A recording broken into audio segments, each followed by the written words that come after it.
Well, the Cleveland Plain Dealer told you several weeks ago that you have 5 selections for the mayoral race. Well, they were wrong, and it's not the first time. The reality is that you only have 2 selections. Either you can move backwards, or you can simply come forward. You can either regress, or you can progress. You can choose to fail, or you can choose to succeed. The choice is yours. It's just like when you would go to school and you would take a multiple test and you have A and B. And some of us didn't have the rationale to do our own homework, so we decided to cheat. This time, don't cheat. Do your own research on each and every candidate up here, then make your wise decision. Can you imagine Clevelanders being first in education? I can. I was an exchange student over in Paris, France. Can you imagine Clevelanders finally being first in business growth and development? I can. Businesses are telling me that they've been overtaxed.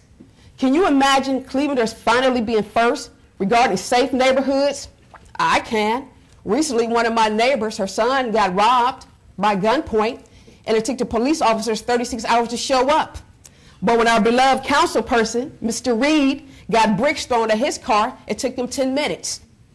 Can you imagine that? Can you imagine that we provide the most comprehensive services to our seniors? Well, the city of Cleveland says we have about 43,000 seniors in our city, but only 16,000 pieces of marketing material goes out to them. And yet and still the end result is that we only service 700. Can you imagine?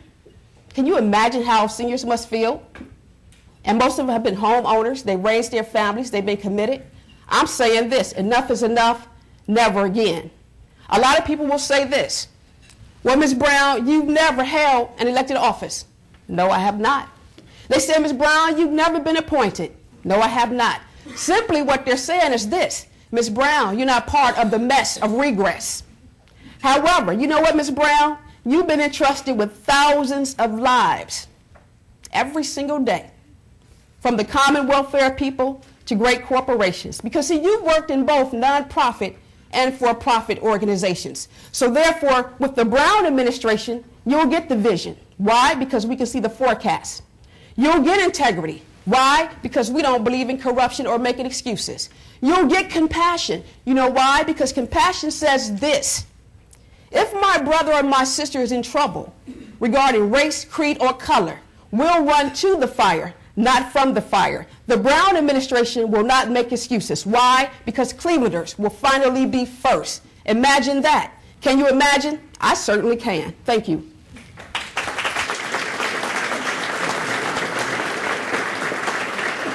Thanks, Ms. Brown. We will now have opening remarks from Ms. Gore. Good evening. I think I said that to most of you already. You know, one of the things that I could spend time doing is telling you about myself, and I'm going to do that, but I'm going to do that very limited. I have a small amount of time, and I want to talk to the people of Cleveland. So the people in this room, I'm going to talk to that camera right there. You know, I found out a lot about why we run for any office in this last mayoral race.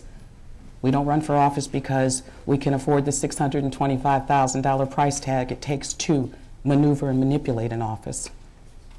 We don't run because we have an oversight commission that is called the Fourth Estate that endorses us based on the fact that we have a name or we've held office, no matter how the track record to the road that we've received got us here. You see, my family and I are having hard times just like everyone else out there. We're having hard times because the country's having hard times, but we will make it through.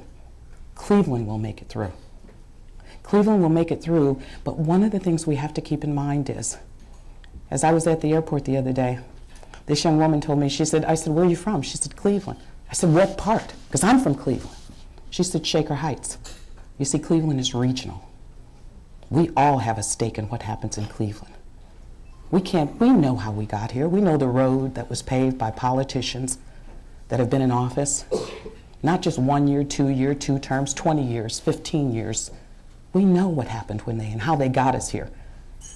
We know how the holes in your streets don't get you where you need to be because you can't get there because your tires are all messed up. We also understand a leadership in the past that has placed our children in a situation where they cannot be educated because the leadership has left them hanging.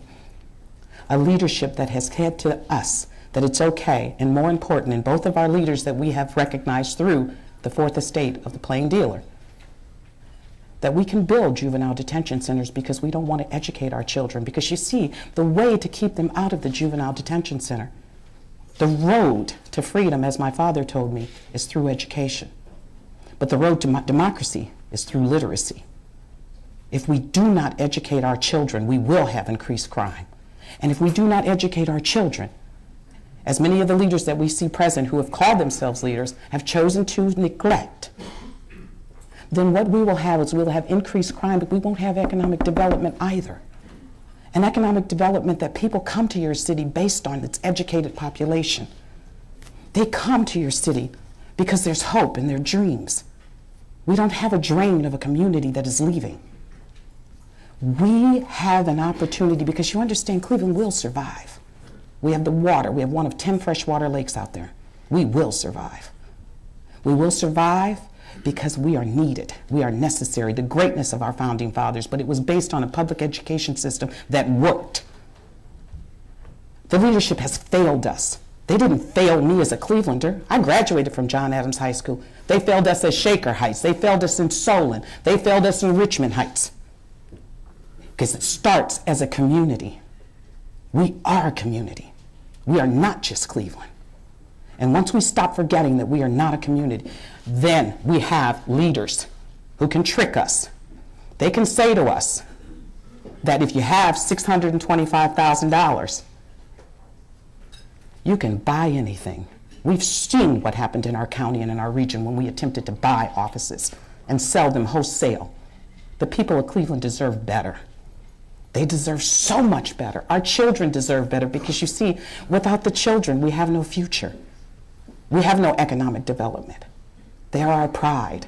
I look at my sons and I am so proud as my son who is fighting in Iraq. He's giving much more than we're giving here today. He's putting his life on the line. I suggest to you that there are Clevelanders in our community that are putting their lives on the line every single day to survive. Yet we come up here and manipulate the situation by saying $625,000, or if I get through a primary, I'll get $200,000 more. When there are people that are hungry, people who deserve better in the form of leadership, people who deserve a shot, a chance. The young people over in this corner deserve shots. They deserve what we have failed to give them in the form of leadership. When I decided to run for mayor, I decided to run because I'm not leaving. It doesn't take you to wake up every morning just angry about what you see to realize that we need change. We can't go back. We know what road we took to get here. Let's get off that road. Let's move forward, Cleveland. Let's move forward. With my last minute, as you've been so generous to remind me, I want my team to stand, please. This is the new face of Cleveland. We're all in this together, and we're going to remain in this, and we're going to fight because all of us in this room belong to Cleveland. We're going to win, and I applaud you, and I thank you all for your help getting me here. Thank you.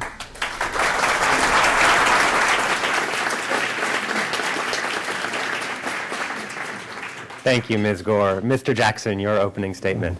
Well, thank you. First of all, I want to thank the City Club for hosting the debate and also for all of you coming here. Well, my first 4 years has been 4 years of laying a foundation for the future of Cleveland. Now, we are living in bad times, and even though there are some positive indicators, the economy has not yet turned the corner, and we're still having some challenges as we move ahead. Cities across this country are going through bad economic times. Detroit, Chicago, New York, cities in Ohio such as Columbus, Dayton, Toledo, Cincinnati, and others all have budget deficits.